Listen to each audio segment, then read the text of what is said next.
Happy Monday, practice community. Welcome to the Sweets Monday message.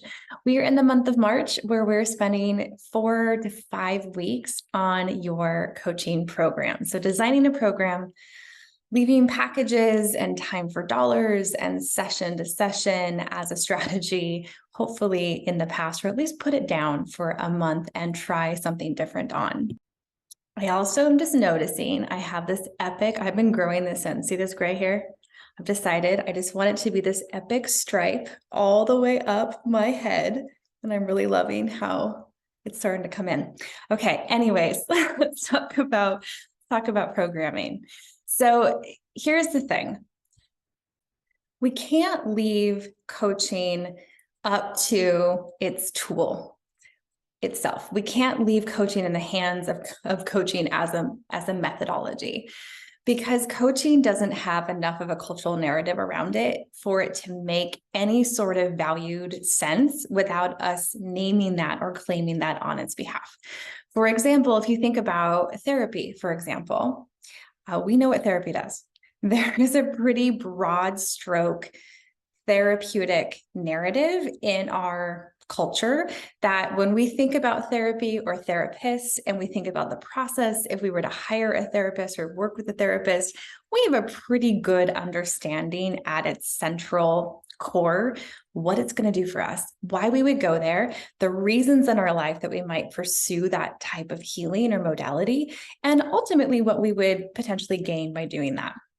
We also know how we'd work with a therapist. We know likely how the therapist would bill us. We know the spectrum of costs that's going to require of us. That's all information that is popular. And I mean popular in the sense that it's known. We know that. We don't have that same narrative about coaching. We just don't. It's too young of an industry. And so when you think about what is it a coach does, and your clients ask you, well, what's the difference between coaching and therapy? First of all, there is a huge difference. Not even remotely in the same vein are they closer. They may be distant cousins. They're not related. And they do some similar things, or they might look like they do, in which case a client might assume that they're going to work with a coach in the same vein that they might work with a therapist. And that's not the case. I don't want to be working with my clients for decades or hundreds or thousands of hours, because coaching isn't designed in that way. Coaching is designed to be something we work with in a really potent, intensive, shortened amount of time for a pretty specific goal or outcome. And so because there is a bookendedness to our coaching, and it should not be open-ended or loose-leafed or put together in real time, then we can't leave it in the hands of coaching by the hour or by the session or by the month or selling a spattering of packages. We need process, we need programs, we need to be able to name with somebody the arc of which your coaching can be used or benefited into someone's life, utilized in their life. And this has far more value than an hour of coaching with you, because that could be anything. And that ambiguity dilutes the value. It just does. If we don't know what we're using it for, we don't know how we're going to benefit from it, and we have just an idea of what we might occasionally get from it from session to session to session, there's only so much we're willing to invest in that. Not just money, but also time and energy.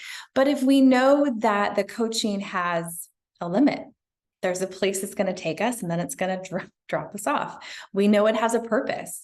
There's something we're going to investigate, a personal inquiry, a deep investigative purpose for which we're going to engage with that coaching.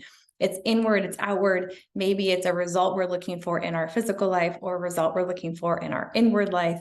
But whatever it is, we know when we engage with this particular container, there's a higher probability we're going to get to experience that or enact that in our life. And that's not open-ended. It can't be. It shouldn't be. I don't want it to be. So we need programs. We need a process that we're naming on behalf of the work that we promote that is in alignment with our message, that brings it all together. And in our next message next week, I will share why we're not taking our clients' agency. We're not telling them what to do. This is not strategy. This is not consulting. We're still hanging out as a coach in the coach seat. But the things that we coach, why we do it, how we're doing it, that has to come from us.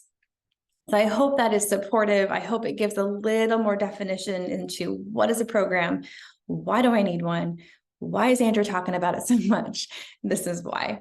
All right, y'all. Have a wonderful week here in the community. We're almost to spring. I love that, at least here in the Northern Hemisphere. And I'll see you next week. Take care.